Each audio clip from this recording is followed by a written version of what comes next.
Kadircan, bamang ay bro. Kan mah. Hah? Kan. Ya çör. Ay kemat kıyafetler ikisi böyle.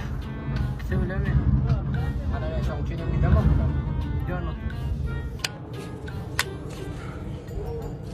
Kerwan. Davay ağzı verişler. Evet. Ha. Maskala yelara. Ana böyle mi? Eğer birden solar hadir, maskin gerek olsa, şular men alıp gideyim.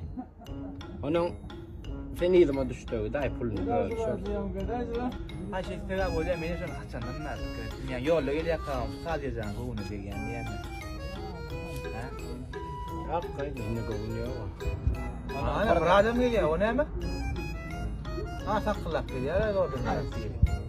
Kankıla, ne oluyor? Mesela sakar ne koyacak? Kullu. Alanla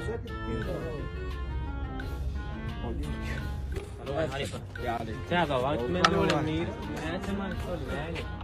Sağda var. Ders mi? 4 manat. Memnun olduk. Kafelerine ben oturdum. Yalnız çıkıyor. Gol 2 manat der ayır. Yürü 1 manattan gir. Gir 1 manat. Ben de yolu koyuyorum oturdum lay alkıdayım bağırıyor öyle mi? Bak gel.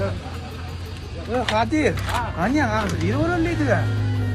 Başı şunlar masaya ya.